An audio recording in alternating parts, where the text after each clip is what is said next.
Hi, ഓണമൊക്കെ അടുത്ത് വരികയല്ലേ. നമുക്ക് സദ്യ സ്പെഷ്യൽ ഇഞ്ചിക്കറി എങ്ങനെയാണ് ഉണ്ടാക്കുന്നത് നോക്കിയാലോ. അതിനായി പാനിലേക്ക് കുറച്ച് വെളിച്ചെണ്ണ ഒഴിച്ചു, കടുകിട്ട് പൊട്ടിച്ചു. കടുക് പൊട്ടി വരുമ്പോൾ കുറച്ച് ഉലുവ കൂടി ചേർത്ത് മൂപ്പിച്ചു. അതിലേക്ക് ഉണക്കമുളക്, കറിവേപ്പിലയും ചേർത്ത് കൊടുത്തു.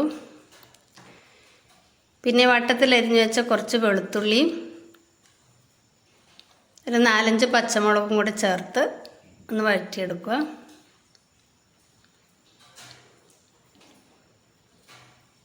അതൊന്ന് വാടി വരുമ്പോൾ ചെറുതായി അരിഞ്ഞു വെച്ച ഇഞ്ചി ചേർത്ത് വഴറ്റിയെടുക്കുക.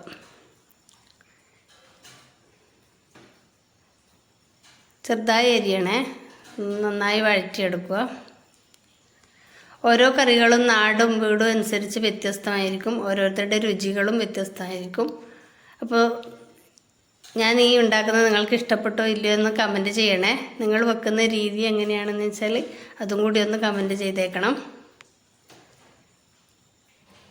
കുറച്ചുകൂടി വെളിച്ചെണ്ണ ഒഴിച്ചു ഇഞ്ചി നന്നായി വഴറ്റി മൂപ്പിച്ചെടുക്കുകയാണ് ചെയ്യുന്നത്. അപ്പം ഇഞ്ചിയൊക്കെ മൂത്ത് വന്നിട്ടുണ്ട്. ഇനി അതിലേക്ക് നമുക്ക് പൊടികൾ ചേർത്ത് കൊടുക്കണം. കാശ്മീരി മുളകും എരിവുള്ള മുളകും കൂടെ മിക്സ് ചെയ്തതാണ്, 2 സ്പൂൺ ചേർത്ത് കൊടുത്തു. എരിവും പുളിയും മധുരമൊക്കെ നിങ്ങളുടെ ഇഷ്ടത്തിനനുസരിച്ച് കൂട്ടും കുറക്കുമൊക്കെ ചെയ്യാം. ഇത് പാകമായ ഒരു ടേസ്റ്റിലുള്ളതാണ് ഞാൻ ഉണ്ടാക്കുന്നത്. അപ്പോൾ ആ പൊടിയുടെ ഒരു പച്ചമണമെല്ലാം മാറി വന്നതിന് ശേഷം പുളി വെള്ളം ഒഴിച്ചു കൊടുക്കുന്നു. പുളി ഒരു ഉണ്ടപ്പുളി കുറച്ച് നേരത്തെ കുതിർത്ത് പിഴിഞ്ഞെടുത്ത് വെച്ചതാണ്.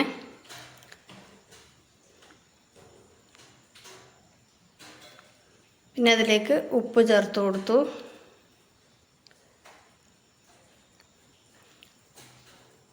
പിന്നെ എല്ലാം കൂടി ഒന്ന് തിളച്ച് സെറ്റായി വരുമ്പോൾ കുറച്ച് ഒരച്ച ശർക്കരയാണ് ചേർത്ത് കൊടുക്കുന്നത്. ഞാനൊരു വലിയ അച്ച് തന്നെ ചേർക്കുന്നുണ്ട്. ആദ്യം ഈ കഷ്ണം ചേർത്തിട്ട് കുറച്ച് കഴിയുമ്പോൾ ഒരു കഷ്ണം കൂടെ ചേർക്കുന്നുണ്ട്. നമുക്കിവിടെ മധുരം കുറച്ചൊരു മുന്തി നിൽക്കണം. ഇപ്പോൾ ടേസ്റ്റുകളൊക്കെ എല്ലാം നോക്കി പുളിയും മധുരവും ഉപ്പുമൊക്കെ അവരവരുടെ പാകത്തിന് ചേർക്കണം. എല്ലാം കൂടെ തിളച്ച് നല്ല കുറുകി വരുന്നുണ്ട്. ഈ സമയത്ത് ഉലുവ വറുത്ത് പൊടിച്ചത് കൂടി ചേർത്ത് കൊടുത്തു.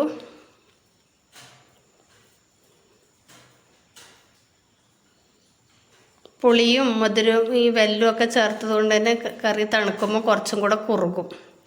അപ്പോൾ നിങ്ങളുടെ പാകത്തിന് എങ്ങനെയാണ് വേണ്ടതെന്ന് വെച്ചാൽ കുറച്ചും കൂടെ കുറുകി ടൈറ്റിലാണ് വേണ്ടെങ്കിൽ അങ്ങനെ കുറച്ചും കൂടെ വറ്റിച്ചെടുക്കുക.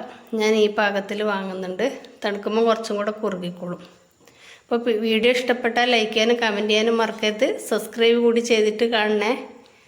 Thank you.